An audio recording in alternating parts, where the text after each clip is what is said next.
Les échos du cœur. Dans un petit village niché au creux des montagnes, où le temps semblait s'écouler plus lentement qu'ailleurs, vivait une jeune femme nommée Élise. Elle était connue pour son sourire radieux et son amour inconditionnel pour les livres.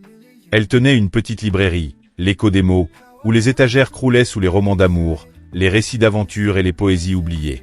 Chaque jour, elle s'y réfugiait, loin des regards curieux, et se perdait dans les pages des histoires qu'elle chérissait. Un matin d'automne, alors que les feuilles dorées dansaient dans le vent, un étranger entra dans sa boutique. Il s'appelait Lucas, un photographe de passage, en quête d'inspiration pour son projet sur les paysages oubliés.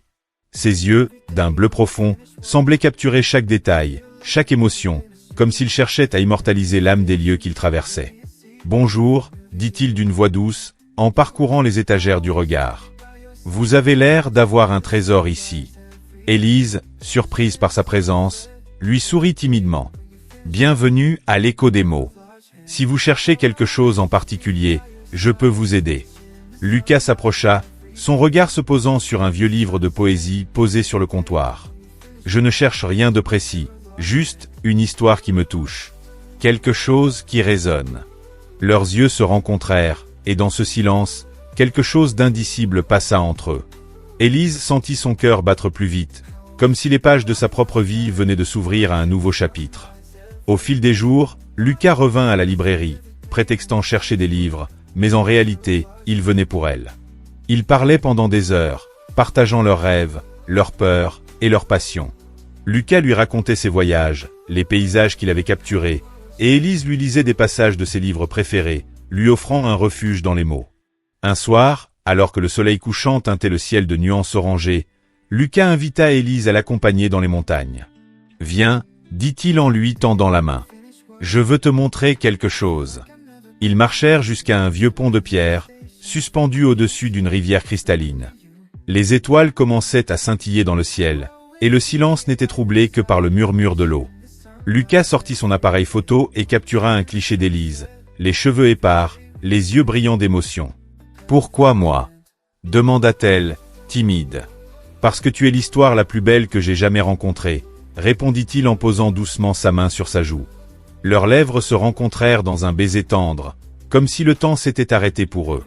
À cet instant, Élise comprit que l'amour n'était pas seulement dans les livres qu'elle lisait, mais bien là, dans les bras de Lucas.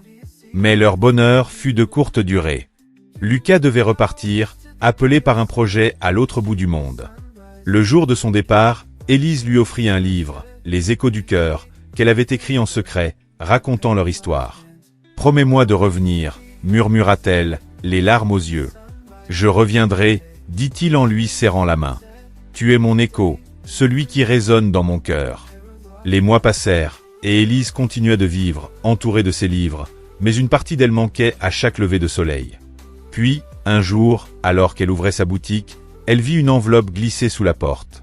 À l'intérieur, une photo d'elle sur le pont, et une note. « Je suis de retour, mon écho. » Elle courut jusqu'au pont, où Lucas l'attendait, un sourire aux lèvres. « Tu as tenu ta promesse, » dit-elle en se jetant dans ses bras. « Je t'ai dit que tu étais mon histoire, » répondit-il en l'embrassant. « Et je ne veux plus jamais en tourner la page. » Leur amour, comme les échos dans les montagnes, résonna à jamais, devenant une légende dans le petit village.